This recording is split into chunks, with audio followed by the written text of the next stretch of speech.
दहशतगर्दाना ठिकानों पर हमला किया, जो हम पर हमले करने का प्लान बनाते रहे हैं या करते रहे हैं, और उन्हें तबाह करना यह हमारी जिम्मेदारी थी और यह हम अपनी हिफाजत के लिए करेंगे। यह साफ कर दिया गया है पाकिस्तान का। उसके बाद ये रिएक्शन, इसको कैसे देखें? ये एक अजीब सी स्थिति है, अजीब सी हालत है, अजीब सा तजब्जुब है पाकिस्तान के लिए। मेरे साथ प्रोफेसर राजवीर शर्मा हैं, इस वक्त स्टूडियो में तशरीफ फरमा है। मेरे साथ एनपी सिंह साहब भी हैं, साबिक नेवी ऑफिसर हैं। आपका खैर मकदम। मेरे साथ lieutenant general Utpal Bhattacharya, defence expert के तौर पर इस वक्त हमारे साथ स्टूडियो में तशरीफ फरमा है।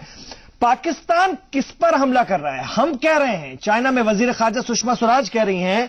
मैं एनपी सिंह साहब के पास सबसे पहले आऊंगा। सिंह साहब, सुषमा स्वराज कह रही हैं कि हमने दहशतगर्दाना ठिकानों पर हमला किया, किसी की फौज पर हमला नहीं किया। पाकिस्तान किस पर हमला कर रहा है? हमारे यहां तो कोई दहशतगर्दाना कैंप नहीं है, ऐसा तो कुछ है नहीं। आज उनके तैयारे जो कि सरहद क्रॉस करके इस तरफ आए, वो किस लिए आए थे? क्या दिखाना है उनको अपनी आवाम को? हमारे देश की शुरू से ही पॉलिसी रही है कि हम किसी पे भी किसी तरह का किसी से युद्ध, किसी पे आक्रमण नहीं करते रहे हैं, और आज भी गवर्नमेंट ऑफ इंडिया उसी पॉलिसी पे के प्रति प्रतिबद्ध है। लेकिन क्या हुआ है कि पाकिस्तान में अब आज पूरी दुनिया को यह मालूम है कि पाकिस्तान में किस तरह की एक्टिविटी, किस तरह के आतंकवादी संगठन वहां पनपते हैं, पलते हैं दूसरे देशों में जाके। वहां भारत हो, अफगानिस्तान हो, और वो देश के दूसरे हिस्सों में भी, यहां तक कि 9/11 का जो मास्टरमाइंड था वो भी पाकिस्तान में पाया गया। आज पूरे विश्व को इस बात का बिल्कुल क्लियर है कि पाकिस्तान ही आतंकवाद का बीज बोता है और उसे वहां पनपने देता है। उनके टेरर कैंप हैं, वहां ट्रेनिंग होती है, प्रोफेशनल ट्रेनिंग दी जाती है, और वो वहां की आर्मी और आईएसआई के संरक्षण में होता है, एक पॉलिसी के तहत हो गया है। और शुरू में जब सिर्फ भारत प्रभावित होता था आतंकवाद से, नेबर होने के नाते, और यूरोपियन कंट्री में कोई ऐसी एक्टिविटी नहीं होती थी, तो आतंकवाद शब्द को ही बहुत सीरियसली नहीं लिया जाता था जी। लेकिन आज जब हर जगह एक्टिविटी होने लगी, आतंकवादी कार्रवाई होने लगी हैं, यूरोप में भी होने लगी हैं, यूएस में हो गई इतनी बड़ी, अब और जब से ये सरकार आई है, इन्होंने और उसे इफेक्टिवली जब सबके साथ डिस्कस करना शुरू किया, सारे प्रूफ दिखाए, और पाकिस्तान फिर भी कोई एक्शन लेने के लिए तैयार नहीं है। भारत ने खुद कहा था कि आप एक्शन लो। प्रधानमंत्री ने याद दिलाया था इमरान खान को भी, वहां के प्रधानमंत्री को, कि आपने ऐसा ऐसा बोला था, आप एक्शन लीजिए। वो खुद कबूल कर रहे हैं और हम कुछ नहीं करने जा रहे हैं। कुछ नहीं किया।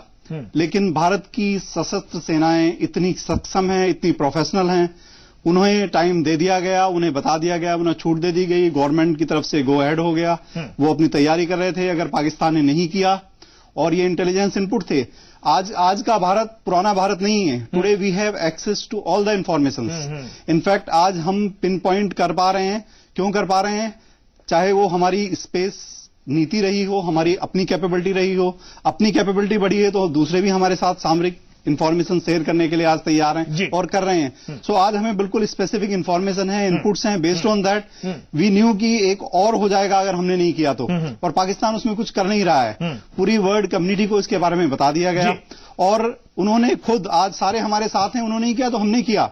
और वो क्या करना चाह रहे थे? पहले तो कह रहे हैं कि कुछ हुआ नहीं, कुछ हुआ नहीं, तो आप रिटेलिएट क्यों करना चाह रहे हैं? यही तो मेरा सवाल था। यही मेरा सवाल था कि आप आए किस लिए थे? आप हमारे हुदूद में घुसे क्यों? वो इसलिए घुसे क्योंकि वहां इंटरनल प्रेशर, वहां के आवाम का, वहां की पब्लिक का जो प्रेशर है, वहां जो कल संसद में सेम के नारे लगे, एक इलेक्टेड गवर्नमेंट है, उसे पता है कि अब कैसे मुंह दिखाएंगे लोगों को। उसे दिखाने के लिए एक्चुअली ये उनके लिए इतना बड़ा शौक इसलिए वहां की पब्लिक के लिए कि 71 के बाद उन्होंने कभी सोचा नहीं, एक जनरेशन निकल गई कि 40, 45, 50 सालों में कभी ऐसा इंडिया कर नहीं पाया। इधर फायरिंग होती रही, उधर मोटार, गोले और तोप, और कारगिल वार में भी हम जाके उधर प्रीएम्प्टिव एक्शन नहीं कर पाए। उनका ये परसेप्शन बना दिया गया कि पाकिस्तान बहुत मजबूत हो गया है, ताकत हो गया है। और ये जो इस्लामिक मुल्कों में दादागिरी करने की पाकिस्तान सोचता है, उनका दादा बनने की कोशिश करता है, तो उनको लगता है कि इंडिया से भी निपट लेंगे। बिल्कुल, ये जो परसेप्शन था वो टूटा है। मैं लेफ्टिनेंट जनरल उत्पल भट्टाचार्य जी के पास आऊंगा इसी सवाल के साथ। ये हमारे हुदूद में आए किस कार्रवाई के लिए थे? किस पर बम गिराने के लिए?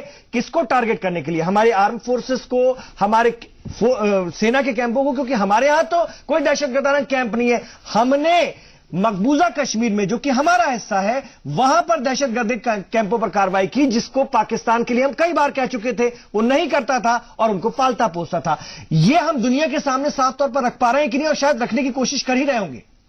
पाकिस्तान का जो बोलना है, जहां सुबेरे उन्होंने एयर अटैक करने के बाद उन्होंने हमने जैसे बोला, हमने नॉन मिलिट्री टारगेट का ऊपर अटैक किया, जैसे एनपी सिंह साहब ने बोला, जैसे आपने बहुत अच्छा शुरुआत किया। तो हमने टेररिस्ट ट्रेनिंग कैंप को हमने टारगेट किया। पाकिस्तान बोलते हैं हम भी भुगत रहते हैं टेररिस्ट के लिए, हमारा भी लाल मस्जिद में इतना आदमी मरते हैं, कराची होटल में इतना आदमी मरते हैं। तो पाकिस्तानी को तो सचमुच हम लोग को शाबाशी देना चाहिए जी, उनका काम हम लोग कर दिया। लेकिन पाकिस्तान का आज सवेरे बोलना है, जब हिंदुस्तानी हवाई जहाज, एयरफोर्स, लड़ाकू विमान, एयर स्पेस वायोलेट करके हमारा अंदर आकर मारे हैं, तो इसीलिए हम लोग रिटेलिएट किया। और हम लोग रात का टाइम में नहीं आया, हम लोग दिन का टाइम में आकर सिविलियन एरिया, सिविलियन आदमी से बचा के मिलिट्री इंस्टॉलेशंस का ऊपर मारे। और आपने देखे होंगे फोटो में, रजौरी, भिम्बर गली, नौशेरा, उस एरिया में आकर एलसी रीजियन में उठते ही हमारा भी एयरक्राफ्ट बिल्कुल रेडीनेस में थे। जो फॉरवर्ड एयरफील्ड जितना भी है, श्रीनगर, आदमपुर, हलवारा, अवंतीपुर, हर एक जगह में कॉकपिट रेडीनेस स्टेट में थे। उनका जहाज उड़ते ही हमारा जहाज विदिन ए मिनट एयरबोर्न होकर जाकर उसको चैलेंज किया और एक F-16 गिरा। अभी अनफॉर्चुनेटली हमारा भी एक MiG-21 बाइसन उसमें गिर पड़ा। और उनका दावा है कि उन्होंने हमारा एक पायलट पकड़ा है, इसकी की वीडियो उन्होंने जारी की है। हालांकि हमारा कहना है कि अभी हम जांच करेंगे, देखेंगे, लेकिन उनका ये दावा जी, उसका दावा और कुछ है।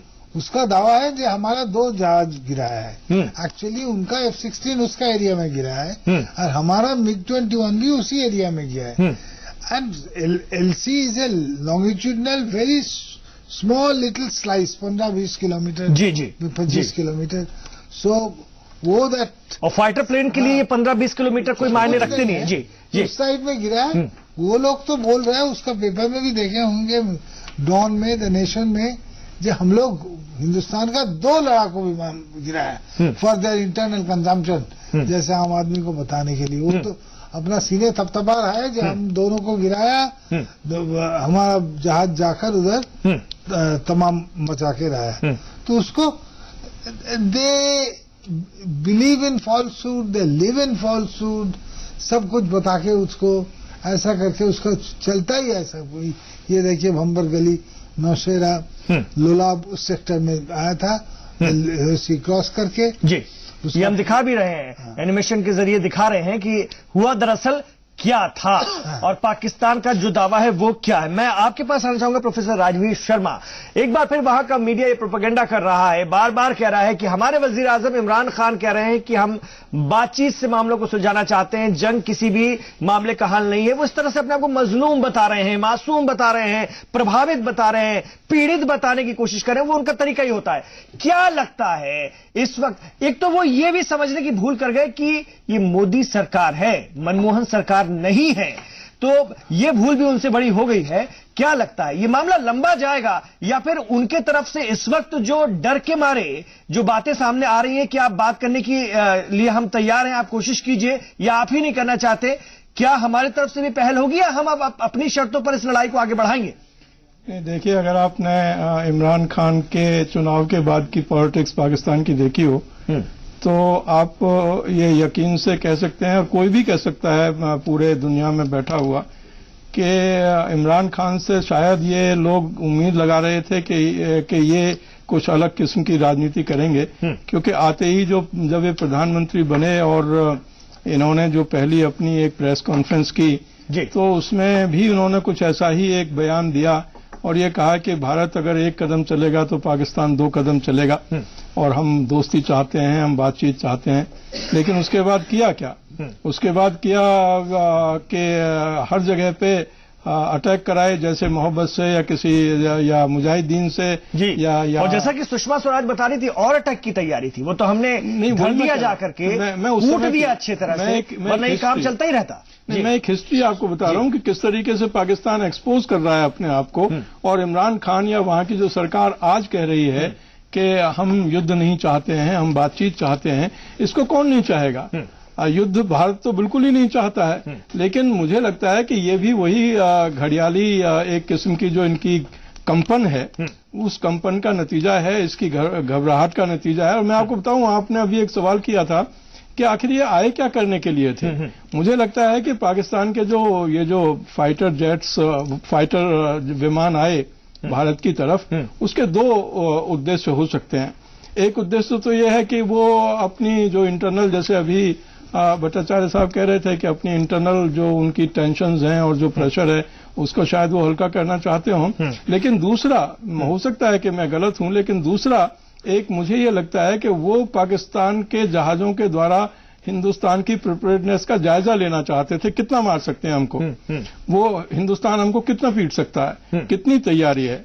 और मुझे लगता है कि अब उनको इसका अंदाजा हो गया होगा कि जिस तरीके की तैयारी थी, वहां की जो चौकियां हैं, जैसे उन्होंने हमारे इंस्टॉलेशंस, जो मिलिट्री इंस्टॉलेशंस को टारगेट किया, न केवल हमने उनको बचाया मिलिट्री इंस्टॉलेशंस को, बल्कि उनके जितने भी विमान थे उनको खदेड़ा भी और एक को मार करके गिराया जी। तो अब मुझे लगता है कि और यकीन हो जाना चाहिए पाकिस्तान को, अगर उसको कुछ समझ है कि हिंदुस्तान से न टकराए, युद्ध न करे, तो उन्हीं के फेवर में है, उन्हीं के हित में होगा।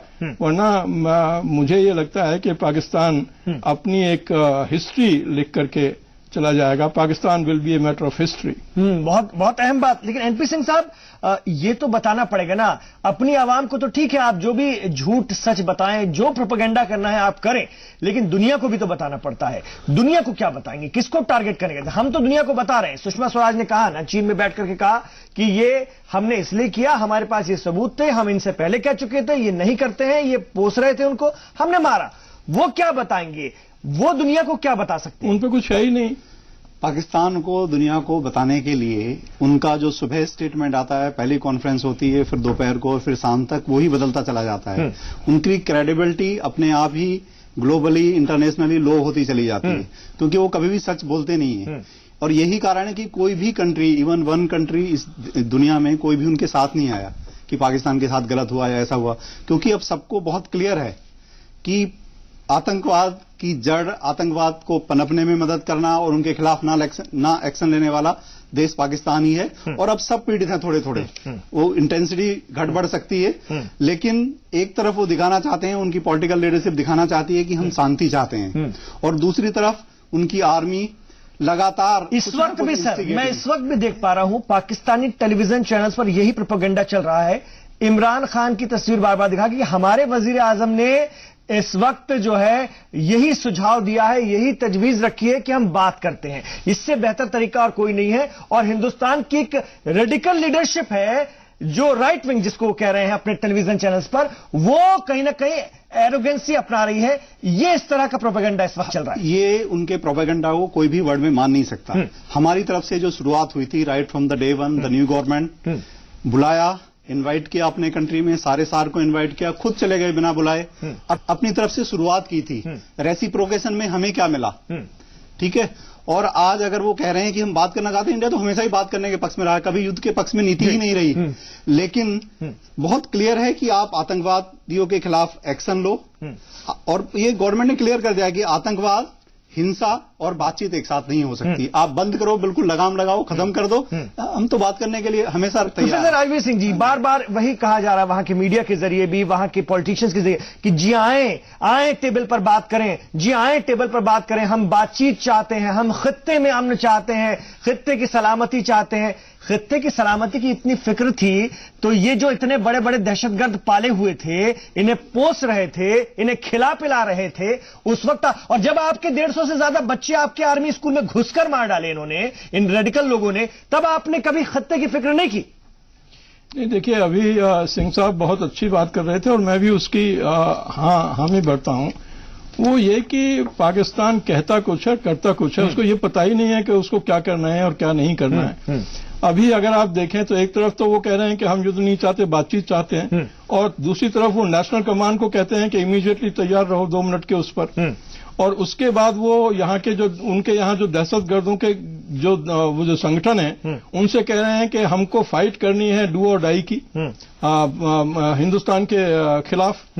और उनसे ये कहा गया है कि पूरे हिंदुस्तान में फैल करके और वहां पे तबाही मचा दो। तो ये कौन सा शांति का तरीका है? ये कौन सी बातचीत का तरीका है? और दूसरी बात यह है कि जो लोग फसल उगाते हैं आतंकिस्तान की, आतंकी फसल उगाने वाले लोग कम से कम पहले ये काम करें कि वो आतंकी फसल उगाना बंद करें, तब कहीं बातचीत होगी ना। 3 दिन पहले मुशर्रफ ने खुद माना एक इंटरव्यू में कि हम लोग तैयार करते हैं, आज वक्त बदल गया है, जो हमारे हीरो थे वो अब हमारे विलेन बन गए हैं। तो अब जब आपके जो विलेन बन गए तब भी आप उनको पाल पोस रहे हैं, तो आप भुगतिए, आप सामने से भी भुगतेंगे और घर के अंदर भी भुगतेंगे। और दूसरी बात यह है कि अगर आप सही मायनों में देखें तो पहले जितना इंटरनेशनल कम्युनिटी भारत के साथ था, उससे कहीं ज्यादा आज की डेट में भारत के साथ ये एक बड़ी कूटनीतिक जीत है सर। मैं अभी लौट रहा हूं सर, अगर आप OIC को देखें। जी सर, एक छोटे से ब्रेक के बाद में लौट रहा हूं। मैं आपसे बहुत सारी बातें करूंगा, हमारे मुअज़्ज़िज़ मेहमानों से और बहुत कुछ जानने समझने की कोशिश करेंगे। डिफेंस के लोग, कोई सियासी लीडर नहीं, डिफेंस के लोग रहेंगे, इस पर यही चर्चा होगी। और इस वक्त जी सलाम के जरिए हिंदुस्तान और पूरी दुनिया में उर्दू दुनिया के लोग जो तमाम अलग अलग मुल्कों से भी हैं, जो हिंदुस्तानी समझते हैं, उर्दू समझते हैं, वो इस वक्त हमें देख रहे हैं। अभी लौट रहे हैं।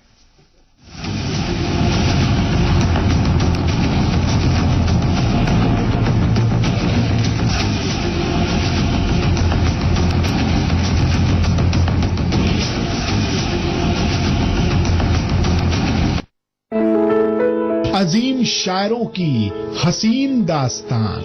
ये भी एक सच्चाई है कि कैफी आजमी बिलाशुबा अपने लहजे और अपने अस्लूब के एतबार से मुमताज और मुनफरिद है। उनकी शायरी के मरकज में हमेशा एक आम आदमी रहा है। शायरी का मंजर और पस मंजर। नासिक को दबिस्ताने लखनऊ का मेमार कहा जाता है। चांद भी हैरान, दरिया भी परेशानी में है। अक्स किसका है जो इतनी रोशनी पानी में है। सुखन सराय, पीर से जुमेरात दोपहर 2 बजे सिर्फ जी सलाम पर।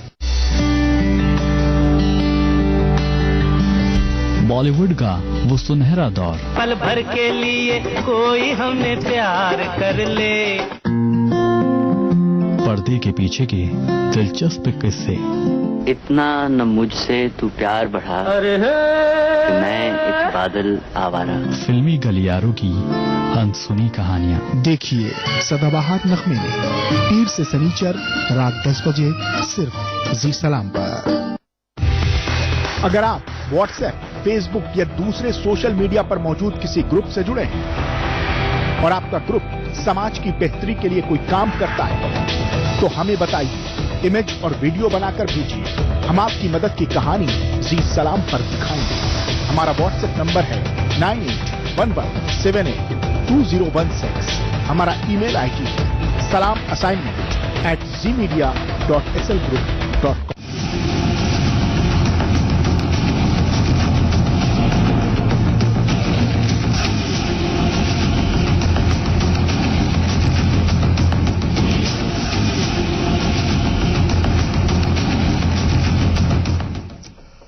आप देख रहे हैं जी सलाम। इस वक्त मेरे साथ जो हिंदुस्तान भर के और इंटरनेशनल हमारे व्यूअर्स जुड़ रहे हैं, उन तमाम लोगों का खैर मकदम है। इस वक्त जी सलाम हिंदुस्तान सहित दुनिया भर में दिखाया जा रहा है और हिंदुस्तान का व्यू अगर आपको देखना है, खासतौर से पाकिस्तान को देखना है, तो जी सलाम के जरिए जुड़ सकते हैं, देख सकते हैं। और हिंदुस्तान के अलावा दुनिया भर में पहले इस वक्त उर्दू जानने वालों के लिए सबसे बेहतरीन और सही सटीक जानकारी देने वाला मीडिया जो प्लेटफॉर्म है। खासतौर से लाइन ऑफ कंट्रोल पार करके पीओके में सर्जिकल स्ट्राइक के बाद से पाकिस्तान बौखलाया हुआ है, जिसके तहत पहले उसने सरहद पर सीज फायर की खिलाफ वर्जी की, आज सुबह फजाई हुदूद की खिलाफ वर्जी की कोशिश की, जबकि जवाबी कार्रवाई देख करके पाकिस्तान को भागना पड़ा। यह रिपोर्ट देखिए, उसके बाद मैं अपने मुअज़्ज़िज़ मेहमानों से आपका तारुफ करवाऊंगा। दहशतगर्दी के खिलाफ हिंदुस्तानी फिजाइया के हमले से परेशान पाकिस्तान सीज फायर के खिलाफ वर्जी करता नजर आया। हालांकि फौरन बाद उसने घुटने टेकते हुए बातचीत की अपील की है, लेकिन इस बीच जवाबी कार्रवाई के दौरान हमारा एक तैयारा लापता है, जबकि एक के बडगाम में क्रैश होने से हमारे पायलट भी उसकी जद में आ गए। यहाँ पे जो भी इंजरी वगैरह है उसको ठीक करना है, उसके बाद टेक्निकल एयरफोर्स टीम आएगी, वो असर्टन करेगी ये क्या है। अभी कितने लोगों की डेथ हुई है? अभी तक हमें 2 बॉडीज मिली है। We are ascertaining. जो तनाव है वो बढ़ता चला जा रहा है और पाकिस्तान की सेना इस वक्त दिखाना चाह रही है कि वो कोई पुश ओवर नहीं है, क्योंकि ये उनके लिए आंतरिक रूप से बहुत आवश्यक है ये बताता है कि उनको अपने डोमेस्टिक ऑडियंस को बताना है कि भाई हम लोग जो है हम भी वो कर सकते हैं जो इंडिया कर सकता है। तो ये बेसिकली डोमेस्टिक ऑडियंस के लिए है, भारत या अंतर्राष्ट्रीय ऑडियंस के लिए। जम्मू कश्मीर की सरहद पर पाकिस्तानी हलचल को देखते हुए मरकजी हुकूमत के तेवर तल्ख नजर आए।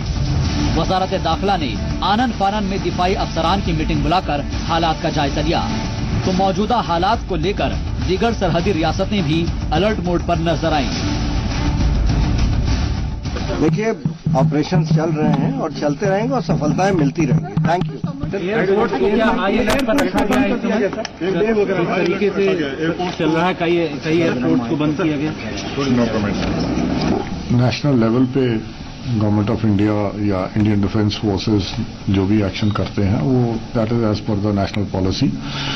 और लेकिन यहाँ पे लोकल तौर पे कोई पैनिक की कोई ऐसी बात नहीं है। देयर इज नथिंग राष्ट्रीय हित में। ये हम सब इसको बड़ी शांतिपूर्वक शांति बनाए रखें।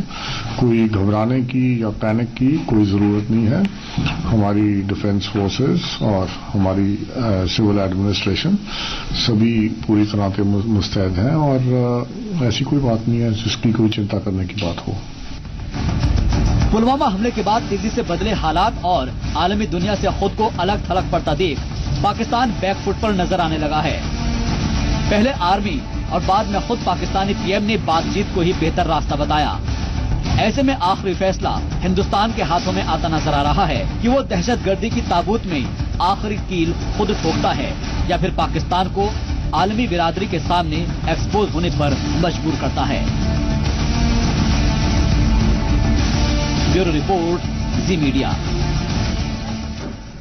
इस वक्त मेरे साथ स्टूडियो में 3 खास मेहमान हैं। आइए मैं उनका तारुफ आपसे करवा दूं। मेरे साथ कैप्टन SS पनेसर साहब स्टूडियो में तशरीफ फरमा है। आप साबिक डायरेक्टर हैं फ्लाइट सेफ्टी इंडियन एयरफोर्स के आप रहे हैं। सर, खैर मकदम है आपका जी सलाम पर। मेरे साथ जुड़ रहे हैं इस वक्त प्रोफेसर राजवीर शर्मा, खासतौर से एक सीनियर सहाफी के तौर पर भी है, राजनीतिक विश्लेषक के तौर पर भी हमारे साथ अक्सर शामिल होते हैं। और हमारे साथ इस वक्त NP सिंह साहब हैं, साबिक नेवी ऑफिसर है। सर, आपका भी खैर मकदम है। राहुल गांधी कांग्रेस के कौमी सदर इस वक्त अपनी बात रख रहे हैं, जरा उनको भी सुनते हैं। Their valor and their bravery. The meeting of 21 parties expressed their deep anguish over the blatant politicization of the sacrifices made by our armed forces by leaders of the ruling party. National security must transcend narrow political considerations. The leaders observed that the Prime Minister has regrettably not convened an all-party meeting as per the established practice in our democracy. The leaders expressed concern on the emerging security situation. Post the statement from the MEA regarding targeting of our military installations and loss of one of our fighter aircraft, the leaders condemned the Pakistani misadventure and expressed their deep concern for the safety of our missing pilot.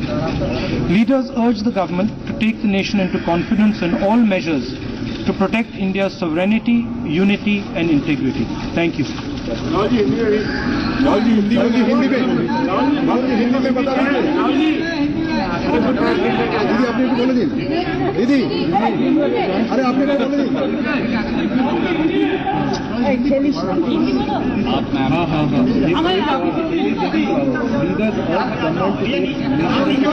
इक्कीस राजनीतिक दलों का साझा बयान। आज 21 राजनीतिक दलों की साझा बैठक में 14 फरवरी 2019 के पाकिस्तान प्रायोजित उग्रवादी हमले की एक स्वर से कड़ी भर्त्सना की गई। सभी नेताओं ने शहीदों को श्रद्धांजलि अर्पित की व उग्रवाद से निर्णायक लड़ाई में हमारे सशस्त्र बलों व सेना के साथ एकजुटता का संकल्प दोहराया। 21 दलों की संयुक्त बैठक में सभी नेताओं ने 26 फरवरी 2019 को भारतीय वायुसेना के आतंकवादी ठिकाने पर किए गए हमले की प्रशंसा करते हुए तीनों सेनाओं के साहस और बहादुरी की सराहना की। सत्ताधारी दल के नेताओं द्वारा हमारे जवानों की शहादत का राजनीतिकरण करने पर सभी नेताओं ने गंभीर चिंता व्यक्त की। राष्ट्रीय सुरक्षा का स्थान दलों की राजनीतिक स्वार्थ सिद्धि से ऊंचा है व इसमें राजनीतिक लक्ष्यों की इच्छा पूर्ति का कोई स्थान नहीं हो सकता। पुलवामा हमले के बाद सर्वदलीय बैठक न बुलाने के प्रधानमंत्री के निराशाजनक व्यवहार पर सभी नेताओं ने खेद व्यक्त किया, क्योंकि यह हमारे प्रजातंत्र की स्थापित परिपाटी के विरुद्ध है। नेताओं ने मौजूदा सुरक्षा हालात पर भी गहन चिंता व्यक्त की। सभी राजनीतिक दलों ने आज हमारे विदेश मंत्रालय द्वारा जारी उस बयान का संज्ञान लिया जिसमें पाकिस्तान द्वारा हमारे सैन्य ठिकानों पर आक्रमण व एक लड़ाकू जहाज की क्षति की चर्चा की गई है। सभी नेताओं ने पुरजोर तरीके से पाकिस्तानी दुस्साहस की कड़ी निंदा की। वह हमारे वायुसेना के पायलट की सुरक्षा को लेकर चिंता जताई। तो 21 सियासी जमातों की बैठक हुई है थोड़ी देर पहले और उसके बारे में ब्रीफ किया जा रहा है। खासतौर से पुलवामा हमले के बाद सर्वदलीय बैठक न बुलाने को लेकर वजीर आजम को भी घेरा है सियासी जमातों ने। मेरे साथ प्रोफेसर राजवीर सिंह भी हैं, सियासी राजवीर शर्मा जी हैं मेरे साथ, माफ कीजिएगा प्रोफेसर राजवीर शर्मा जी सियासी तज्जियाकार के तौर पर है। सर, कैसे देखते हैं इस वक्त इस तरह के बयान को? 21 सियासी जमातों ने बैठक की और अपना बयान रखा है, राहुल गांधी ने अपनी बात रखी, क्या कहेंगे? देखिए, वो जो 21 दलों की बैठक हुई और उसमें जो उन्होंने कहा उसमें सिर्फ मुझे इतना कहना है कि ये जो राजनीतिकीकरण की बात है ये कहीं से भी नहीं होना चाहिए। जो विरोधी पक्ष है उसको भी इस घटना का राजनीतिकीकरण या दूसरी घटनाओं का राजनीतिकरण नहीं करना चाहिए, सबको परहेज करना चाहिए।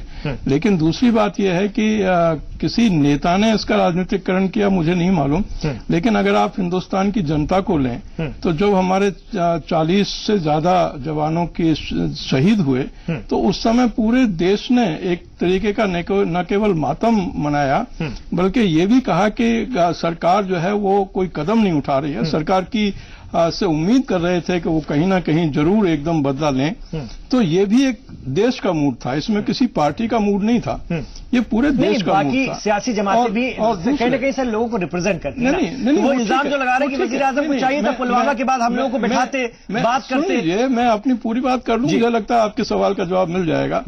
तो ये पूरे देश का मूड था जिसमें राजनीतिक जो रिप्रेजेंटेटिव्स हैं वो भी शामिल होते हैं, लेकिन पूरा देश ये मांग कर रहा था कि हिंदुस्तान को कुछ ना कुछ कदम उठाने चाहिए, बदला लेना चाहिए। और जब बदला लिया 26 को तो वो किसी राजनीतिक दल के कहने पर ये मूड बना हो ऐसा मुझे लगता नहीं है। ये एक जनरल खुशी की बात थी कि हिंदुस्तान ने अपना एक बदला लिया है। दूसरी बात ये जो सर्वदलीय बैठक की बात है, मुझे लगता है कि इसमें अगर आप पिछले कुछ दिनों की देखें चर्चाएं तो स्वयं राजनाथ सिंह और दूसरे नेताओं ने सर्वदलीय बैठक बुलाई थी और उस सर्वदलीय बैठक में चर्चा हुई थी। अब उसको वो सर्वदलीय बैठक माने ना माने कि हमारे यहाँ तो सिर्फ प्रधानमंत्री नहीं, वो इशारे ये भी दे रहे हैं सर। देखिए, आपने सुना कि क्रेडिट लेने की कोशिश हो रही है, तो क्रेडिट तो लिया जाएगा और एक खास राजनीतिक पार्टी पूरा क्रेडिट लेने की फिराक में है, अगर वो हमको मंजूर नहीं है। नहीं, क्रेडिट की अगर आप बात करें तो 1971 में जो पाकिस्तान को तोड़ करके बांग्लादेश बना तो उसका क्रेडिट कांग्रेस ने कितना लिया? उसको पूरे देश में रैलियां हो गई, प्रधानमंत्री के घर तक रैलियां हो गई और उनको एक ये सवाल नहीं है कि जो वो काम करेगा कोई भी, चाहे वो इंदिरा गांधी हो चाहे कोई दूसरा प्रधानमंत्री हो, अगर कोई भी काम देश के हित में अच्छा करेगा तो उसका क्रेडिट भी वही पार्टी लेगी। अब ये तो है नहीं कि सत्ताधारी दल तो हो बीजेपी और क्रेडिट दे दिया जाए कांग्रेस को, ऐसा कभी होता नहीं है। जैसे कभी कांग्रेस का 1971 में सत्ताधारी ये इशारा दे रहे थे, सुनिए ना सर, वो ये इशारा दे रहे थे, आप रैलियां कर रहे हैं, इलेक्शन रैलियां कर रहे हैं, चुनावी रैलियां कर रहे हैं, बीच बीच में जो भी रैली कर रहे हैं उसमें आप जो है ये दिखाने की कोशिश करते हैं कि जी देखो हम हैं तो ये मुमकिन है, इस तरह की बातें। मतलब कहीं ना कहीं आप इसका सियासी फायदा उठाने की कोशिश कर रहे हैं, इस बात को लेकर वो ऐतराज कर रहे हैं, जितनी बात समझ में आई। जी, अगर आप इसको देखें तो जो रैलीज में भी बात कही जा रही है उसमें प्रधानमंत्री ने एक बात पुलवामा के बाद भी कही थी हिंदुस्तान के लोगों से, और ये कहा था कि देखो हम इसका बदला जरूर लेंगे, लेकिन कब कैसे और कहां लेंगे इसका फैसला हमारी फोर्सेस करेंगी। जी, अब जब वो उस तरीके से निर्णय हो गया तो स्वाभाविक रूप से जो जनता सुनना चाहती है राजनीतिक दल या राजनीतिक नेता वो बात करेगा। ठीक है सर, बहुत अहम बात आपने समझा दी। मैं अब जाना चाहूंगा कैप्टन एसएस पनेसर साहब की तरफ, जो कि साबिक डायरेक्टर रहे हैं फ्लाइट सेफ्टी के इंडियन एयरफोर्स में। सर, मेरा अहम सवाल इस वक्त का और वो ये है कि हमारा एक पायलट जैसा कि दावा किया जा रहा है पाकिस्तान के जरिए उनके कब्जे में है, तरीकाकार क्या होता है? हालांकि अभी हमारी हुकूमत ने साफ नहीं किया, उन्होंने कहा ये जांच का विषय हम देखेंगे, लेकिन हमारा एक मिग का हमारा एक प्लेन का हमारा नुकसान हुआ है, ये भी अब साफ हो गया है। ऐसे में आगे की हिकमत अमली हमारी क्या होनी चाहिए, क्या हो सकती है इस तरह के मामलों में, और हमारा पायलट कैसे वापस आ सकता है अगर वो उनके कब्जे में है तो? देखिए, पहले तो मैं सारी सियासत के बारे में बात करना चाहता हूं जी। Better late than never. आज भी जो पाकिस्तान के प्राइम मिनिस्टर श्री नवाज साहब ने स्टेटमेंट दी है, इमरान साहब ने स्टेटमेंट दी है कि कोई कैजुअल्टी नहीं हुई। इसका मतलब कि एयरफोर्स को क्रेडिट दिया, कोई सिविलियन कैजुअल्टी नहीं हुई, लेकिन टेररिस्ट मारे गए सारे, उसके बारे में उन्होंने कुछ नहीं कहा। और एक तरफ से इमरान साहब जो कि क्रिकेट प्लेयर है, मैं समझता प्लेयर्स की साइकोलॉजी कुछ और होती है, और एक तरफ वो दोस्ती का हाथ बढ़ा रहे हैं, वो चाहते हैं करतारपुर साहब भी खोलना चाहते हैं और बातचीत करना चाहते हैं, और दूसरी तरफ ये जो टेररिस्ट है इनको ये शह दे रहे हैं। ये कौन सी पॉलिसी है? ये मेरे को नहीं समझ आ रही। मैं तो समझता हूं कि हिंदुस्तान गवर्नमेंट ने काफी अपना दिखाया हौसला के रोक रहे, कुछ करा नहीं। जब अंत आ गया, लिमिट आ गई कि इन्होंने पुलवामा में जो एक्सीडेंट करा, 40 आदमी मरे, इनका क्या मुद्दा था? ये दोस्ती का मुद्दा था, ये क्या मुद्दा था? क्या ये प्राइम मिनिस्टर पाकिस्तान कह सकते इनको पता नहीं था इस अटैक के बारे में? ये सब प्लानिंग थी इनकी, लेकिन ये कैसा दोस्ती का हाथ बढ़ा रहे हैं ये मेरे को नहीं समझ आ रही जी। लेकिन क्रेडिट जो है वो सारा एयरफोर्स को और हमारी सरकार को जाता है, जिन्होंने डिसीजन लिया इसके ऊपर अटैक करने के लिए जी। और इससे ज्यादा इंतजार करना भी गलत था, जो कि अच्छा हुआ इन्होंने एकदम अटैक किया और वो भी चौकन्ने हो गए। और आज पीएम, पाकिस्तान के पीएम को सोचना पड़ेगा कि ये जो पायलट पकड़ा है इससे आप दोस्ती का हाथ बढ़ाइए, इससे पाकिस्तान की इकोनॉमिक सिचुएशन भी बढ़ेगी जी। लेकिन दुश्मनी से, जैसे आर्मी पाकिस्तान की दुश्मनी निकाल रही है, इससे पाकिस्तान को कोई फायदा नहीं होना, उनके लोगों को कोई फायदा होने वाला नहीं है। इसी को लेके आप दोस्ती का हाथ बढ़ाइए। और हिंदुस्तान के हमारे जो प्राइम मिनिस्टर हैं वो भी चाहते हैं कि पाकिस्तान की भी बढ़ोतरी होनी चाहिए, लेकिन ये कैसा हाथ बढ़ाया इन्होंने जो 40 आदमी मार दिए, ये गलत काम किया उन्होंने। आज भी इनके पास बहुत अच्छा मौका है कि एक दोस्ती का हाथ बढ़ाए, जैसे उन्होंने शुरू में स्टेटमेंट दी है, अच्छी स्टेटमेंट दी है, मैं करतारपुर साहब खोल रहा हूं, मैं और भी इसी प्लेस खोलूंगा विजिट करने के लिए। अगर ऐसी दोस्ती का हाथ बढ़ाएंगे तो मैं समझता पाकिस्तान का फायदा ही होगा जी, नुकसान नहीं। और जो पाकिस्तान की जो इकोनॉमिक सिचुएशन आज दुनिया में सबसे नीचे है वो, इसके लिए अगर आर्मी को कोई फिक्र नहीं है पाकिस्तान की, लेकिन प्राइम मिनिस्टर साहब को चाहिए कि ये पाकिस्तान की सिचुएशन बढ़ाने के लिए एक दोस्ती का हाथ बढ़ाए, और हिंदुस्तान का हाथ जो हमेशा दोस्ती के लिए आगे जाएगा जी। ये बहुत अहम नहीं जाएंगे, बहुत अहम बात आपने कही। लेकिन मैं सर आपसे जरूर जानना चाहूंगा एनपी सिंह साहब, पाकिस्तान की आर्मी और वहां की जो सियासी लीडरशिप है उसमें बड़ा फर्क होता है। आर्मी एक तो वहां पर सियासी लीडरशिप पर डिपेंड नहीं रहती है, पैसों के लिए खास तौर से सरकार पर उतना डिपेंड नहीं रहती है, वो अपना जूते भी बना रहे हैं, वो सीमेंट भी बना लेते हैं, आर्मी बिजनेस करती है वहां पर और अपना पैसा खुद इकट्ठा कर लेते हैं।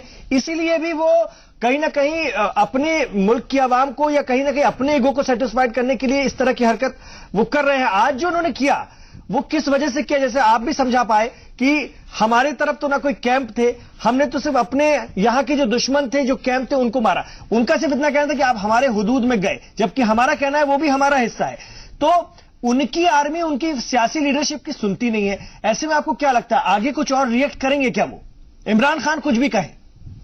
सबसे बड़ी जो समस्या है पाकिस्तान के साथ वो यही रही है कि वहां लोकतंत्र नाम के लिए है, सरकार चुनी जाती है, इलेक्शंस होते हैं, सब कुछ बन जाता है, लेकिन कभी भी वो जो चाहते हैं पब्लिक के इंटरेस्ट के लिए, आवाम के भलाई के लिए कुछ करना चाहते हैं, डेवलपमेंट करना चाहते हैं, पहले वो सारी चीजें आर्मी अप्रूव करना चाहिए, वही कर सकते हैं। सबसे बड़ा चैलेंज जी।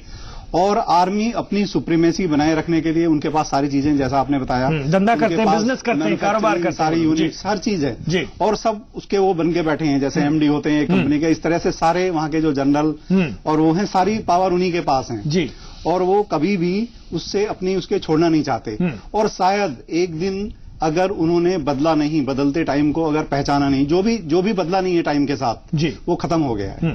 अगर वो इसी तरह चलते जाएंगे, भारत जैसे देश के साथ अगर अच्छे संबंध रखता पाकिस्तान, तो शायद उनकी इकोनॉमी वर्ल्ड की गिनी चुनी इकोनॉमी में हो जाती। ठीक है, 10 में नहीं होती तो 20 टॉप में जरूर हो जाती।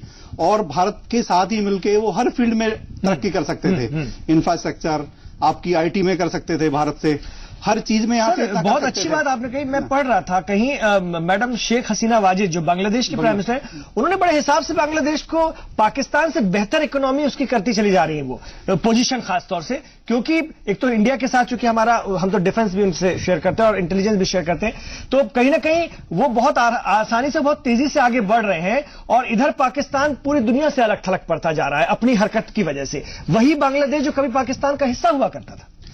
कितना बड़ा शिफ्ट हुआ है बांग्लादेश में, आप देखिए। स्पेशली अगर आप पिछले एक डिकेड को भी देखेंगे, उससे पहले बहुत ज्यादा नहीं था जी, वहां भी इंटरनल समस्याएं चलती रही, सब कुछ चलता रहा। लेकिन पिछले 10-15 सालों में वहां ड्रामेटिक शिफ्ट किया उन्होंने पाकिस्तान से अपनी दूरी और बढ़ाते चले गए और भारत के पास आते चले गए। उन्हें पता था कि किसी भी क्षेत्र में अगर हम जाएंगे, और भारत ने हमेशा एक छोटे भाई के रूप में उन्हें हेल्प की है, हर फील्ड में हेल्प कर रहे हैं। तो पाकिस्तान जो बांग्लादेश जो है, जिसकी छवि बाहर सबसे गरीब, बहुत गरीब देश, जब अब वो ऐसा रहा नहीं है। परसों उन्होंने अपना प्लेन छुड़वा लिया, परसों उन्होंने अपना प्लेन छुड़वा के निकाला। कितनी बड़ी बात है जी, हिसाब से निकाला, शूट करके निकाला। आज वो अपनी डिफेंस को भी मजबूत कर रहे हैं, अपने एकेडमिक्स, अपने इंडस्ट्री, अपने एक्सपोर्ट, अंदर शांति अमन स्थापित करके, और भारत के साथ अपनी धीरे धीरे उनकी क्लोजनेस बहुत बढ़ती जा रही है। और ये 10-15 साल जो मैडम शेख हसीना के रहे, वो बहुत इंपॉर्टेंट रहे बांग्लादेश, बिल्कुल निर्णायक रहे हैं। आगे चल के बांग्लादेश बहुत आगे पहुंच गया है जी।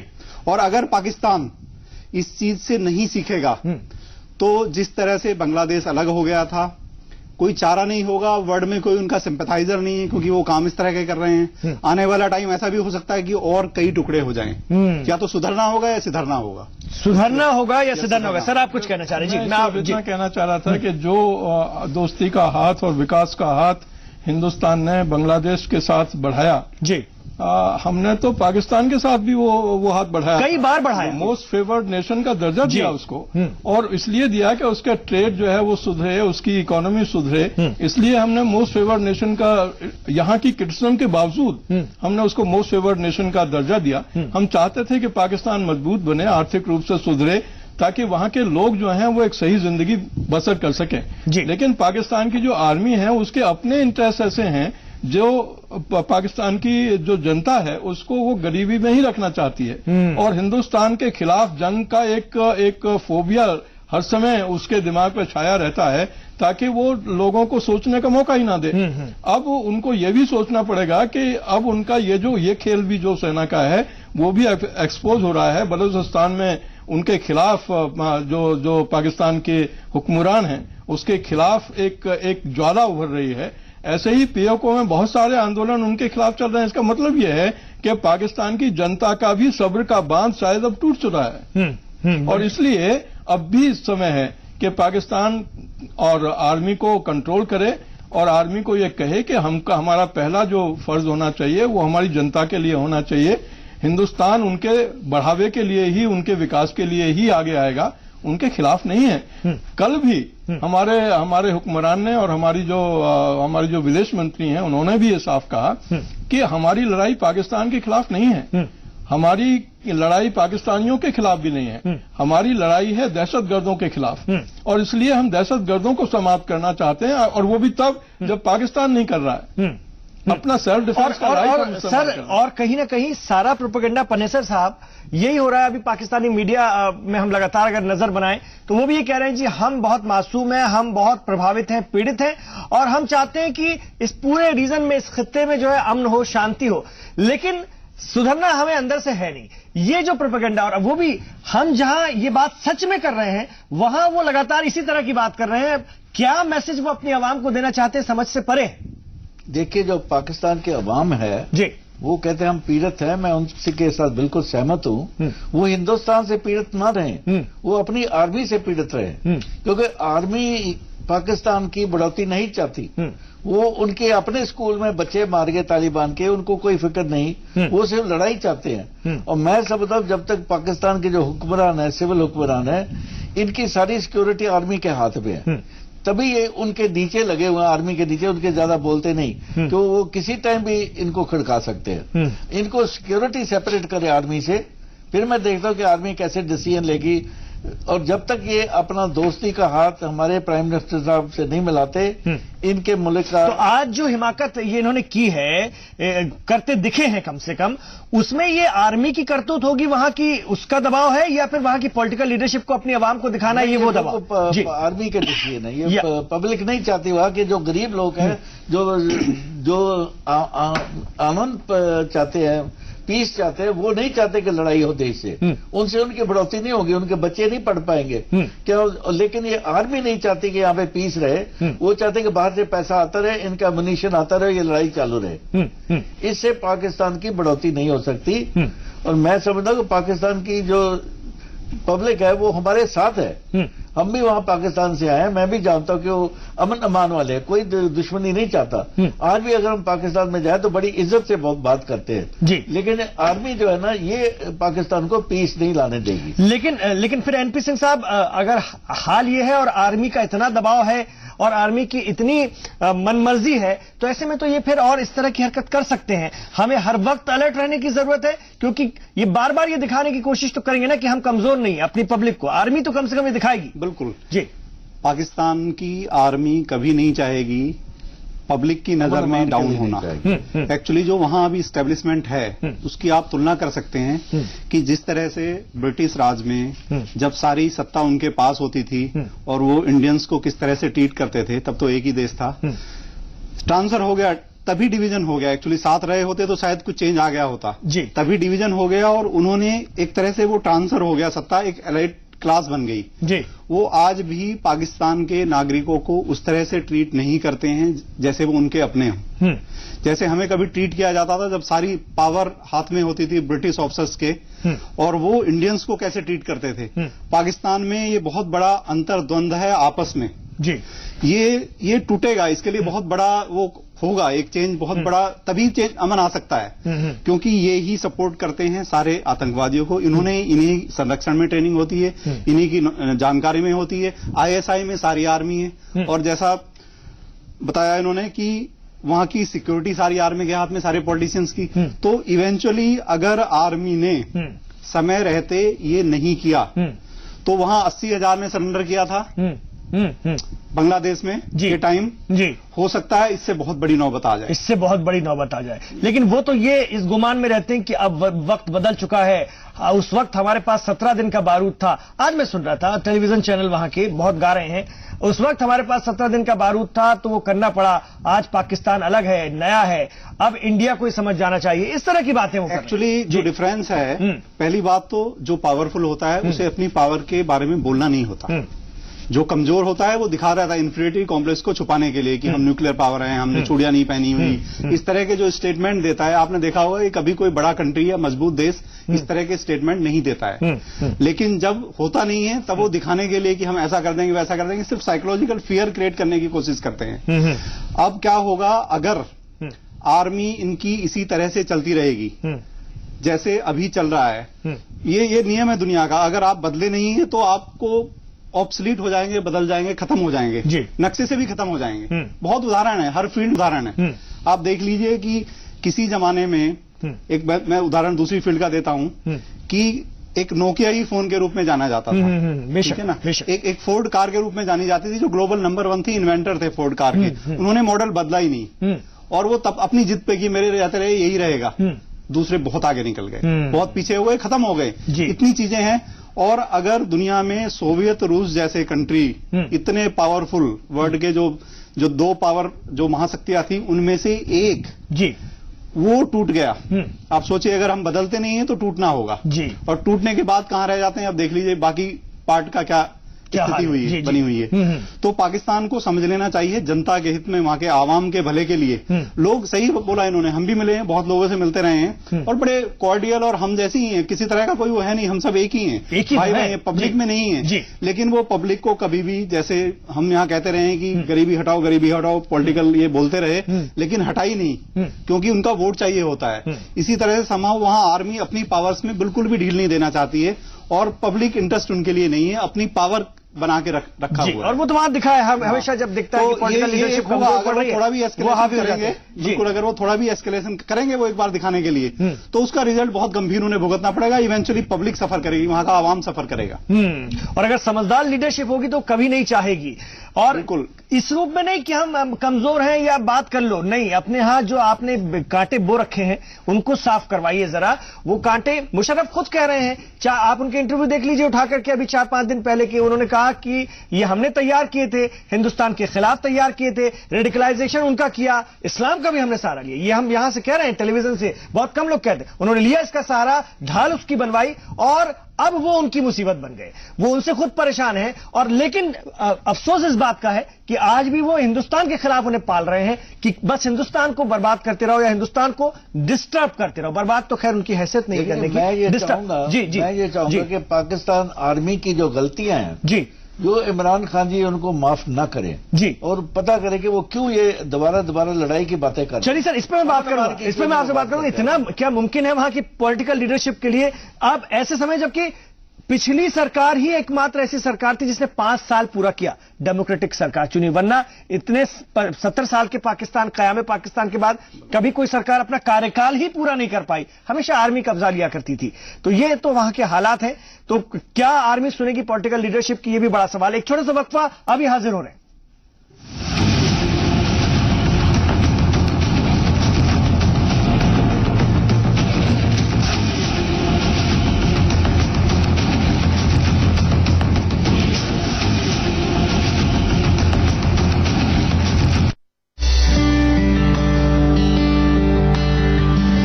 बॉलीवुड का वो सुनहरा दौर, पल भर के लिए कोई हमें प्यार कर ले,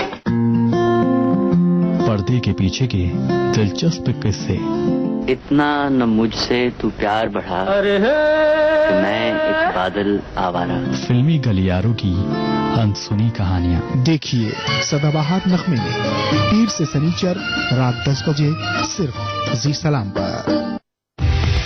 अगर आप व्हाट्सएप, फेसबुक या दूसरे सोशल मीडिया पर मौजूद किसी ग्रुप से जुड़े हैं और आपका ग्रुप समाज की बेहतरी के लिए कोई काम करता है तो हमें बताइए, इमेज और वीडियो बनाकर भेजिए। हम आपकी मदद की कहानी जी सलाम पर दिखाएंगे। हमारा व्हाट्सएप नंबर है 9811782016। हमारा ईमेल आईडी है salamassignment@zmedia.slgroup.com। आंध्र प्रदेश की हर सियासी हलचल पर कड़ी नजर, कर्नाटक से केरल तक, तेलंगाना से तमिलनाडु तक, रखेंगे आपको बाखबर। देखिए सलाम डेक्कन, पीर से जुमा शाम 6 बजे और सनीचर शाम 5 बजे। Powered by Fortune refined soybean oil, सेहत का काला टीका। एसोसिएट स्पॉन्सर बांगर सीमेंट, सस्ता नहीं सबसे अच्छा। बॉलीवुड का वो सुनहरा दौर, पल भर के लिए कोई हमें प्यार कर ले, पर्दे के पीछे के दिलचस्प किस्से, इतना न मुझसे तू प्यार बढ़ा कि मैं एक बादल आवारा, फिल्मी गलियारों की अनसुनी कहानियां। देखिए सदाबहार नगमे में पीर से शनिचर रात 10 बजे सिर्फ जी सलाम पर।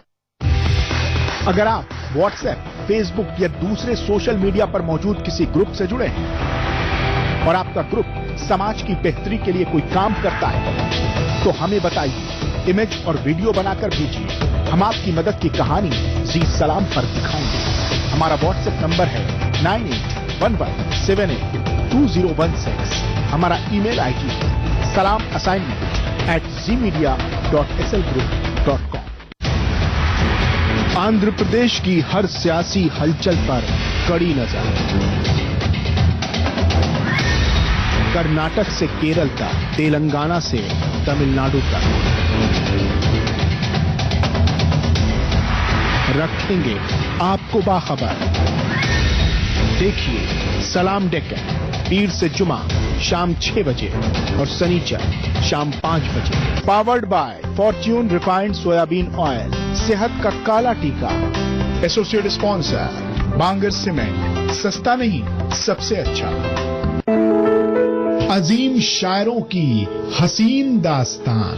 ये भी एक सच्चाई है कि कैफी आजमी बिलाशुबा अपने लहजे और अपने अस्लूब के एतबार से मुमताज और मुनफरिद हैं। उनकी शायरी के मरकज में हमेशा एक आम आदमी रहा है। शायरी का मंजर और पस मंजर। नासिक को दबिस्ताने लखनऊ का मेमार कहा जाता है। चांद भी हैरान, दरिया भी परेशानी में है। अक्स किसका है जो इतनी रोशनी पानी में है। सुखन सराय पीर से जुमेरात दोपहर 2 बजे सिर्फ जी सलाम पर।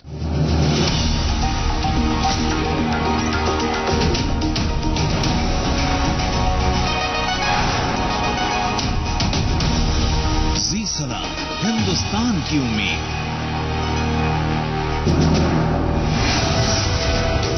दहशतगर्दी पर हिंदुस्तान ने पाकिस्तान को फिर किया बेनकाब। जम्मू कश्मीर में फौजी ठिकानों पर हमले की कोशिश नाकाम। हिंदुस्तान ने गिराया F-16।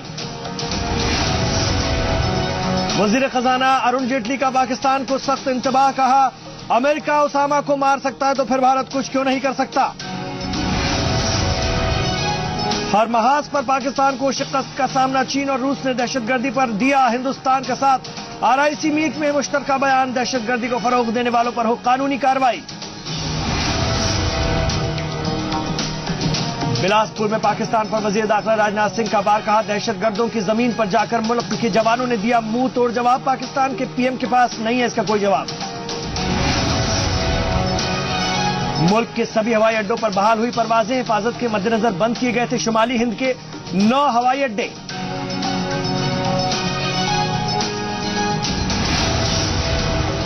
और हिंदुस्तान की कार्रवाई से घबराया पाकिस्तान हिंदुस्तान से बातचीत की अपील कर रहा है। पाकिस्तान में जंगी तैयारों के लिए तेल की किल्लत पर इमरजेंसी मीटिंग।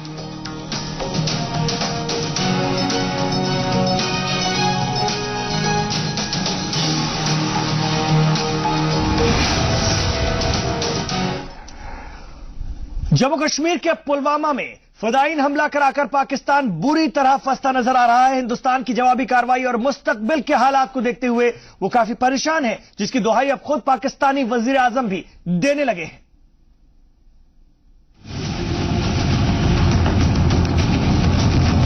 पुलवामा हमले के बाद इंडियन आर्मी की जवाबी कार्रवाई के बाद एयर वायलेंस की जवाबी कार्रवाई के अंदेशे से पाकिस्तान सहमा नजर आ रहा है। कालेवान में अपनी तंगहाली से हमवार होने के बाद हिंदुस्तान के तेवर देखकर वो घबरा गया। जब यूनाइटेड स्टेट्स की नेवल सील एबटाबाद से ओसामा बिन लादेन को ले गई, तो क्या हम नहीं कर सकते? ये केवल कल्पना होती थी, इच्छा होती थी, एक फ्रस्ट्रेशन था, निराशा थी। आज तो वो भी संभव है। मैं समझता हूं कि डिप्लोमेटिक चैनल को हमको काफी सक्रिय करने की आवश्यकता है और पूरी दुनिया को विश्वास में लेने की जरूरत है। यूएन में भी इस बात को उठाने की आवश्यकता है ताकि तमाम देशों का समर्थन हमको मिल सके। जो हमारी आर्मी ने जो काम किया है या हमारी एयरफोर्स ने जो काम किया है उसको सपोर्ट मिल सके। पाकिस्तान के एयर वायलेंस के बाद हिंदुस्तान ने उसे ओसामा बिन लादेन की याद दिलाई है, जबकि अपोजिशन जमात कांग्रेस ने डिप्लोमेसी के जरिए भी पाकिस्तान को सबक सिखाने पर जोर दिया। ऐसे में पाकिस्तान के सामने अपनी गलती के एहसास के अलावा और कोई रास्ता नहीं बचता, क्योंकि मौजूदा हालात को देखते हुए हमारी फौज पूरी तरह मुस्तैद है। जैसे ही पुलवामा में हुए धमाके का शोर खत्म हुआ, तभी से शायद इंडियन आर्म्ड फोर्सेस और एयरफोर्स अपनी तैयारी करने लगा होगा। ये बहुत टाइम पहले से है कि एयरफोर्स ने LOC के उस पार के टारगेट्स का रेकी कर चुका है। इस सब की एक्सरसाइज, सभी ट्राइब सर्विसेज के साथ coordination and the green signal from the government as well as the president of India करने के बाद ये आज का coordinated sort of an squadron led करीब 12 एयरक्राफ्ट का ये अटैक आज अंजाम पामा है। ये जो डिप्लोमेटिक ऑफेंसिव है ये एक इम्पोर्टेंट है। यूरोपियन यूनियन के देश है, ऑस्ट्रेलिया है, जापान है, अमेरिका है, इनके साथ हमने बातचीत करके बताया कि हमने ये कार्रवाई क्यों की है और सभी इस कंट्रीज ने ये माना हुआ है कि ये हमारा हक था। उनको कुछ तो अपनी जनता को दिखाना था। मैं समझता हूं कि ये उसी का एक पार्ट है और उसका भी बड़ा उन्हें जबरदस्त जवाब मिला होगा जिसके बारे में वो बात नहीं करते। लेकिन ये है कि समय आ गया है कि ये सब चीजें पाकिस्तान को बंद करनी पड़ेगी और पाकिस्तान को ये समझना होगा कि प्रॉक्सी वार या आतंकवाद के माध्यम से वो मसलों को हल नहीं कर सकते। अब डिप्लोमेटिकली वो और मुल्कों को ये बताने का हम लोग प्रयास कर रहे हैं जो कि असलियत है कि हमने पाकिस्तान के ऊपर हमला नहीं किया, ये एक्ट ऑफ वॉर नहीं है। इसलिए नहीं है क्योंकि हमने टेररिस्ट कैंप पर अटैक किया है। काफी अरसे से दहशतगर्दी का डंक झेल रहा हिंदुस्तान बार बार बातचीत की कोशिश करता रहा, लेकिन बार बार अपने जवानों की शहादत देख कोई भी मुल्क अपना आपा खो सकता है, जबकि हिंदुस्तान का हर शहरी अपनी आर्मी के साथ कदम से कदम मिलाकर चलने को तैयार है। ब्यूरो रिपोर्ट, जी सलाम। लाइन ऑफ कंट्रोल पार करके पाकिस्तान ऑक्युपाइड कश्मीर में सर्जिकल स्ट्राइक के बाद से पाकिस्तान बौखलाया हुआ है, जिसके तहत पहले उसने सरहद पर सीजफायर की खिलाफ वर्जी की और आज सुबह फजाई हुदूद की खिलाफ वर्जी की कोशिश की। हालांकि जवाबी कार्रवाई देखकर पाकिस्तान को उल्टे पांव भागना पड़ा। दहशतगर्दी के खिलाफ हिंदुस्तानी फिजाइया के हमले से परेशान पाकिस्तान सीज फायर के खिलाफ वर्जी करता नजर आया। हालांकि फौरन बाद उसने घुटने टेकते हुए बातचीत की अपील की है, लेकिन इस बीच जवाबी कार्रवाई के दौरान हमारा एक तैयारा लापता है, जबकि एक के बडगाम में क्रैश होने से हमारे पायलट भी उसकी जद में आ गए। यहाँ पे जो भी इंजरी वगैरह है उसको ठीक करना है, उसके बाद टेक्निकल एयरफोर्स टीम आएगी, वो असर्टन करेगी ये क्या है। अभी कितने लोगों की डेथ हुई है? अभी तक हमें 2 बॉडीज मिली है। We are ascertaining. जो तनाव है वो बढ़ता चला जा रहा है और पाकिस्तान की सेना इस वक्त दिखाना चाह रही है कि वो कोई पुशओवर नहीं है, क्योंकि ये उनके लिए आंतरिक रूप से बहुत आवश्यक है। ये बताता है कि उनको अपने डोमेस्टिक ऑडियंस को बताना है कि भाई हम लोग जो हैं हम भी वो कर सकते हैं जो इंडिया कर सकता है। तो ये बेसिकली डोमेस्टिक ऑडियंस के लिए है, भारत या अंतर्राष्ट्रीय ऑडियंस के लिए। जम्मू कश्मीर की सरहद पर पाकिस्तानी हलचल को देखते हुए मरकजी हुकूमत के तेवर तल्ख नजर आए। वजारत दाखिला ने आनन फानन में दिफाई अफसरान की मीटिंग बुलाकर हालात का जायजा लिया, तो मौजूदा हालात को लेकर दीगर सरहदी रियासतें भी अलर्ट मोड पर नजर आईं।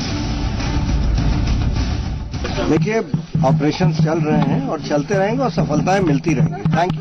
एयरपोर्ट को क्या हाई अलर्ट पर रखा गया है? इस तरीके से एयरपोर्ट चल रहा है, कई एयरपोर्ट को बंद किया गया।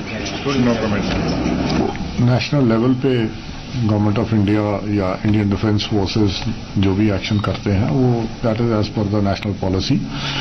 और लेकिन यहाँ पे लोकल तौर पे कोई पैनिक की कोई ऐसी बात नहीं है। देयर इज नथिंग राष्ट्रीय हित में। ये हम सब इसको बड़ी शांतिपूर्वक शांति बनाए रखें। कोई घबराने की या पैनिक की कोई जरूरत नहीं है।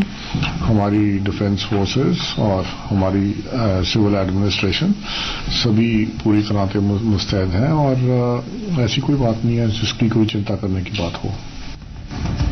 पुलवामा हमले के बाद तेजी से बदले हालात और आलमी दुनिया से खुद को अलग थलग पड़ता देख पाकिस्तान बैकफुट पर नजर आने लगा है। पहले आर्मी और बाद में खुद पाकिस्तानी पीएम ने बातचीत को ही बेहतर रास्ता बताया।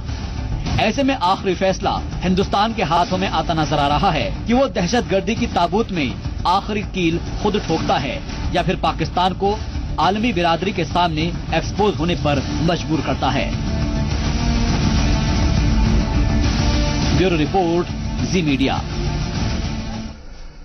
शाम के 6:08 हो रहे हैं और लगातार जो अपडेट है वो यही है कि पाकिस्तान के वजीर आजम बार बार कह रहे हैं जी बात कर लो। हिंदुस्तान दुनिया भर में हमारे खास तौर से जो कूटनीति इस वक्त चल रही है, डिप्लोमेसी जो चल रही है वो ये है कि हम बताएं कि हमने इनके यहां दहशतगर्दाना ठिकानों को निशाना बनाया था, इनकी आर्मी को, इनके लोगों को नहीं बनाया था, और वो काम हमने कर दिया, और ये सबूत हम दुनिया भर को दे रहे हैं। मेरे साथ कैप्टन एसएस पनेसर साहब भी हैं, साबिक डायरेक्टर हैं फ्लाइट सेफ्टी के इंडियन एयरफोर्स के। मैं आपके पास आना चाहूंगा सर। पनेसर साहब, ये जरूर जानना चाहूंगा, ये F-16 जो तैयारा है पाकिस्तान के पास, ये बहुत एडवांस माना जाता है और बहुत आधुनिक इस दौर का माना जाता है। क्या वाकई ऐसा है क्या जिसका ये लोग इस्तेमाल कर रहे हैं? और ये जिन्होंने आज हिमाकत की है, वो जिस भी दबाव में की हो, दिन दहाड़े आने की कम से कम कोशिश इन्होंने की है, क्या एयर वायलेंस की जवाबी कार्रवाई हिंदुस्तान की तरफ से क्या हमें आगे आने वाले दिनों में देखने के लिए मिलेगी? ये बिल्कुल ठीक कह रहे हो। F-16 इज बहुत एडवांस एयरक्राफ्ट है, अमेरिकन मैन्युफैक्चर्ड जहाज है, इसमें कोई शक की बात नहीं है। लेकिन हमारे पास भी काफी अच्छे लड़ाकू जहाज हैं, हम उनका मुकाबला कर सकते हैं और हमको ज्यादा चौकन्ना रहना पड़ेगा। लेकिन मैं ये नहीं समझ रहा कि पाकिस्तान की आर्मी, दुनिया में लड़ाइयां होती है, उसे प्रिजनर ऑफ वार भी पकड़े जाते हैं, क्या वो उनके सर काट के भेज देते हैं? ये क्या आर्मी का कौन सा कानून है जो कर रहे हैं? इनको अभी तक ये सबक दिया। आज हमने इनके किसी प्रिजनर ऑफ वार को ऐसे तंग कर उसके सर काट के दिए हैं।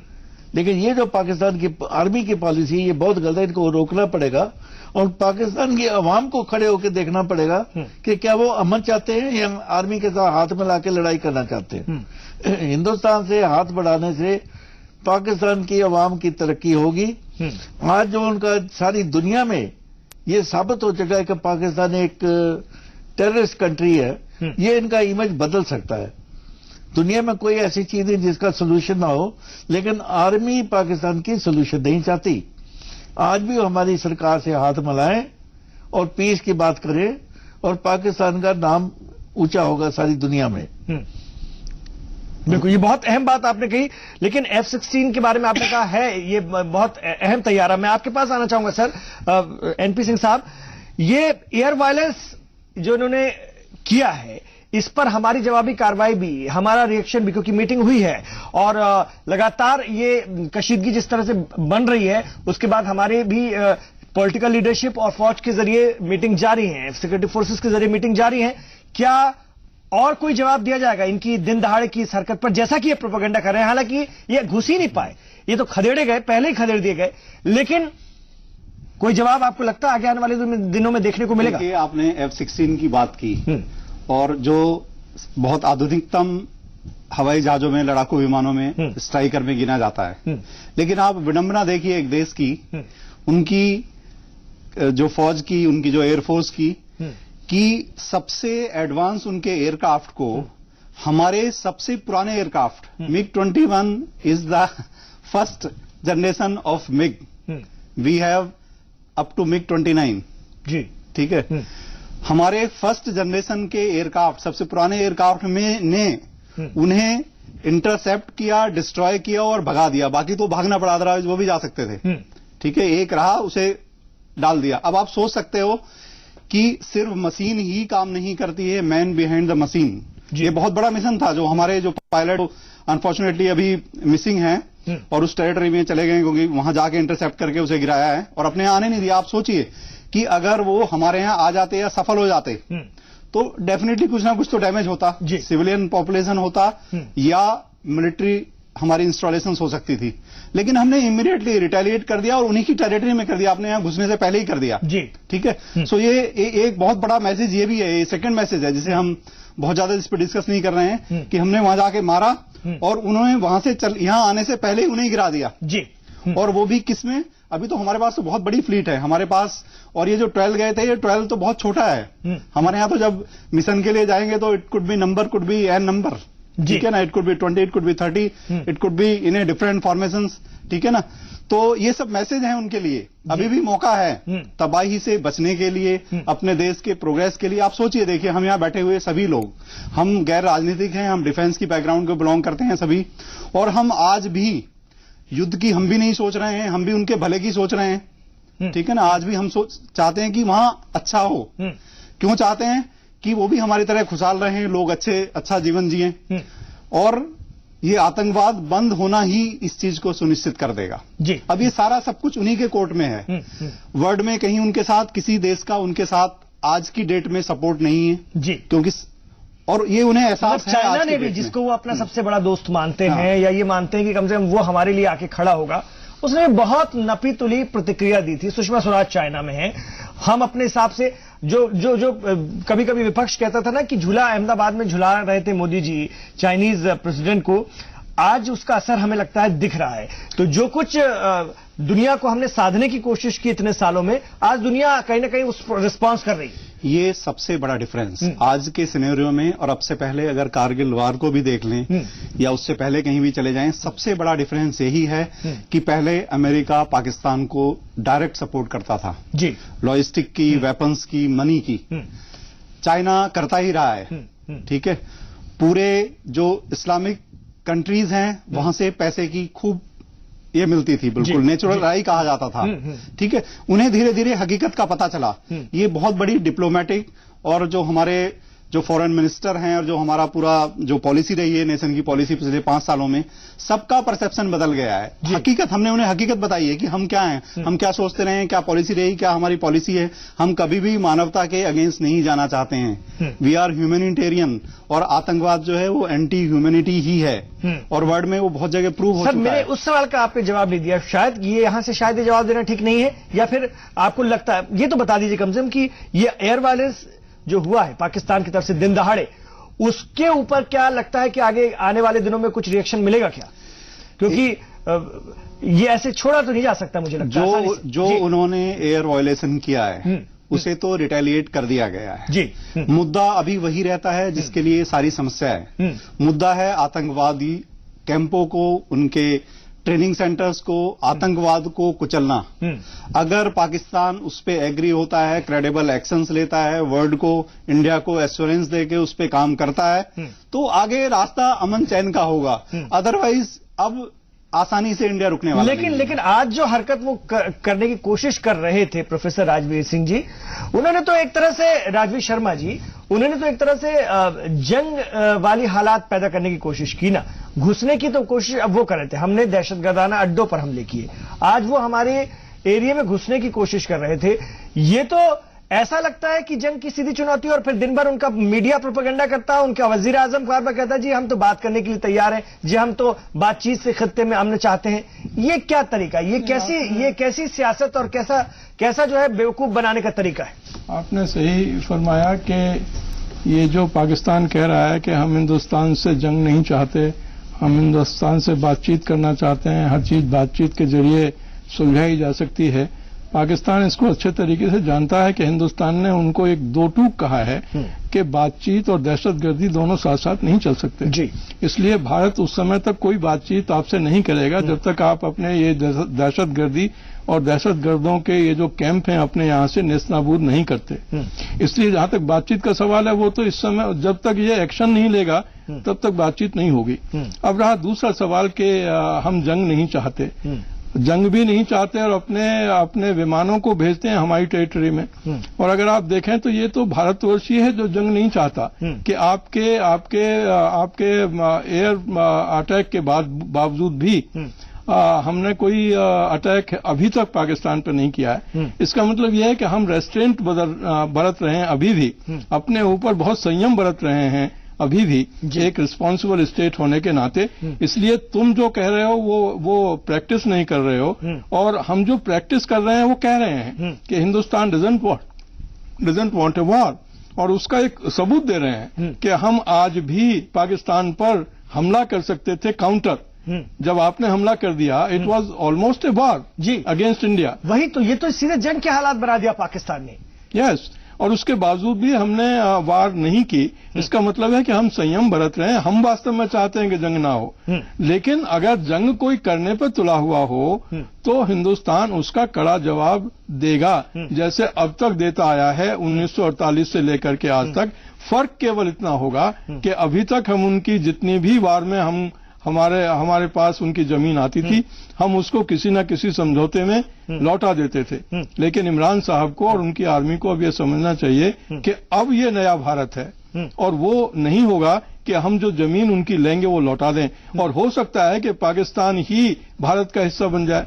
ये भी हो सकता है कि अब जो लोग वहां पर सताए जा रहे हैं, आर्मी जिस तरीके का अत्याचार करती है, पीओके में आपने बहुत बार देखा होगा जिस तरीके से उनके ऊपर एक बहशाना बर्ताव होता है, या इसी तरीके से बलूचिस्तान में होता है, तो पाकिस्तान के वैसे ही टुकड़े हो जाएं। क्योंकि देखिए, जनता भी रोटी तो चाहेगी ना कम से कम जी, और जनता ये तो चाहेगी कि जब वो शाम को जाएं तो उनके घर में चूल्हा जले। आप कब तक उन लोगों को रोक पाएंगे कि वो आपके खिलाफ न बोलें और जैसे आप चाहते हैं वैसे रहें? मैं आपको बता दूं कि वहां की जनता अब इस समय तंग आ चुकी है, और मुझे लगता है कि कहीं ना कहीं किसी न किसी स्टेज पे आर्मी और वहां की सरकार के खिलाफ वहां की जनता ही झंडा उठाएगी कि हम अब इस जिंदगी से तंग आ चुके हैं, हमें अच्छी जिंदगी चाहिए जी। इसलिए पाकिस्तान अगर युद्ध नहीं करना चाहता है और बातचीत चाहता है तो उसको ये जरूरी होगा खदेड़ दे अपने यहां से, इनको डिसमेंटल कर दे जितने भी कैंप्स हैं, और टेरर जो फसल उगाता है वो फसल को वो नष्ट करे, तब जाकर के कहीं बातचीत होगी। और भारत तो ये चाहता है कि तुम आगे बढ़ो, पाकिस्तान को चाहता है कि वो आगे बढ़े, लेकिन अगर पाकिस्तान ही खुद अपने पैरों पे कुल्हाड़ी मार ले तो उसमें हिंदुस्तान क्या करेगा? मैं आपके पास भी आना चाहूंगा पनेसर साहब, कैप्टन पनेसर साहब, ये जो आज की हिमाकत है ये तो सीधे सीधे जंग शुरू करने की एक तरह से कोशिश है, ये सीधा चैलेंज है। जब एक बात हो गई, जब हमें आपको बता दिया कि हमने आपके यहां घुसकर दहशतगर्दों को मारा, वो भी हमारे टेरिटरी में, तो आप अगर इस तरह से अटैक करने की कोशिश करते हैं तो क्या इस वक्त जवाब देने की सख्त जरूरत नहीं है, या देना चाहेगी हुकूमत, हमारी सिक्योरिटी फोर्सेस? देखिए, ये पाकिस्तान का डिसीजन जो एक जहाज भेजा बहुत गलत था, लेकिन इनको मैं ये याद करा देता हूं, ये ना समझे कि हमने चूड़ियां डाल रखी है। अगर ये हमले की कोशिश करेंगे तो हमारे पास भी काफी मसला है इनको अटैक को रोकने के लिए। ये ना समझे गलत डिसीजन लेके कि एक जहाज या दो जहाज भेज के हिंदुस्तान को बर्बाद कर देंगे। इसका पूरा इनको मुकाबला इनका किया जाएगा, और ये ना हो कि इसी जंग में पाकिस्तान कंप्लीटली खत्म हो जाए। और जैसे इन्होंने कहा कि ठीक है, पाकिस्तान की अवाम जो है उनसे पूछिए कि आप लड़ाई चाहते हैं कि आप पीस चाहते हैं, और इनको तब पता लग जाएगा कि ये गवर्नमेंट कहां पर है और आर्मी के डिसीजन कहां पर दिए जा रहे हैं। तो ये जो इनकी सोच समझ है कि पाकिस्तान हिंदुस्तान के वो अटैक कर लेंगे, ये बहुत ही गलत डिसीजन होगा। और ये ना समझे कि यहाँ पर सब लोग वो टाइम चला गया, अब पुलवामा के बाद सब उठ गए हैं। प्रधानमंत्री जी ने अब अंत हो गया, तब ये अटैक करा है, और हमने सिविलियन के ऊपर नहीं अटैक करा, ये उन अड्डों पे करा जहां पे इनके जो टेररिस्ट पैदा किए, ये तो दुनिया जानती है, बिल्कुल दुनिया जानती है। एनपी सिंह साहब, एक तरफ तो रोना रो रहे हैं तमाम टेलीविजन चैनल, और हम देखते हैं वहां के पत्रकार, वहां के लोग, हिंदुस्तान जी हमसे तो कई गुना बड़ा है और हम तो बहुत छोटे से हैं और हम क्या जंग करेंगे। और उसके बाद आज की ये हिमाकत, भले ये तो एकदम दूर से खदेड़ दिए गए, उन्हीं की टेरिटरी में जाकर के उनको भगाया गया वहां से, लेकिन ये हिमाकत करने की अगर इनमें ये हिम्मत आ रही है या ये दिखाना भी चाह रहे हैं अपने अवाम को, तो ये इनके इरादे ठीक नहीं है, यानी ये इनकी बेशर्मी जो है किसी भी हद तक जा सकती है। इसका भी इलाज करने की जरूरत है। बिल्कुल इलाज की जरूरत है, और आर्मी भी और सरकार को प्रेशर में लाके कि पब्लिक का प्रेशर, और ये दिखाने के लिए कि हमने भी कुछ कर दिया, हमने बदला ले लिया। अब तक इन्होंने क्या किया है कि अपने आप को एक स्ट्रांग पावर दिखा के इन्होंने बहुत जगह से कंसेशंस लिए हैं, पैसे लिए हैं, ठीक है ना, हम बहुत स्ट्रांग हैं, हम हेल्प कर देंगे, हम मिलिट्री आपकी हेल्प कर देंगे, हम कैपेबल हैं। उन सब चीजों को दिखा के दुनिया में इन्होंने लिए हैं, और वहां की आर्मी का मेजर रोल रहता है उसमें। वो दिखाते हैं कि हम इतनी बड़ी पावर हैं, हम न्यूक्लियर पावर बन गए हैं। लेकिन अब जब धीरे धीरे रियलिटी समझ में आ रही है, वो अभी भी रिट्रीट इसलिए करना चाहते थे कि शायद कुछ हो जाए और कुछ हम डैमेज कर दें और फिर हम शोर मचा के कह दें अपने देश में कि हमने ऐसा कर दिया, बदला ले लिया। लेकिन हुआ क्या कि लेके चले और पूछ दबा के भागना ही पड़ा, और एक उसमें जब एक गया तो बाकी भाग गए जी, ठीक है। सो उससे कोई बहुत इनक्रेडिबल नहीं, कब तक झूठ चलेगा। उन्होंने कोई इंडिया में तो कोई डैमेज किया नहीं, ठीक है। एक एयरक्राफ्ट हमारा भी वो तो रिएक्ट करने में वो तो जाएगा ही, वो तो अटैक होगा, तो जब लड़ाई होगी तो होगा, ऑब्वियसली वो तो होता है, लेकिन वो कुछ नहीं कर पाए। और हम उनकी प्रिपेयर्डनेस में इतना डैमेज कर पाए, तो इतना तो मैसेज क्लियर हो जाता है कि आने वाला टाइम कैसा होगा। अगर वो और ज्यादा मिस एडवेंचर करेंगे जी, तो नुकसान उन्हीं को होगा और पाकिस्तान के भविष्य पे क्वेश्चन मार्क लग जाएगा। बहुत बड़ा, की जगह ज्यादा क्वेश्चन हो जाएगा। बहुत बड़ा इशारा, सीधा इशारा। ये हिमाकत अगर करने की आगे कोशिश हुई या सोचा भी गया तो फिर इसका नतीजा बहुत खौफनाक हो सकता है। एक और छोटा सा वक्फा हम ले रहे हैं, जी सलाम पर आप बने रहिए। आप जी सलाम के जरिए इस पूरे खबर की सबसे सटीक, सबसे तेज जानकारी हासिल कर सकते हैं। अभी लौट रहे हैं।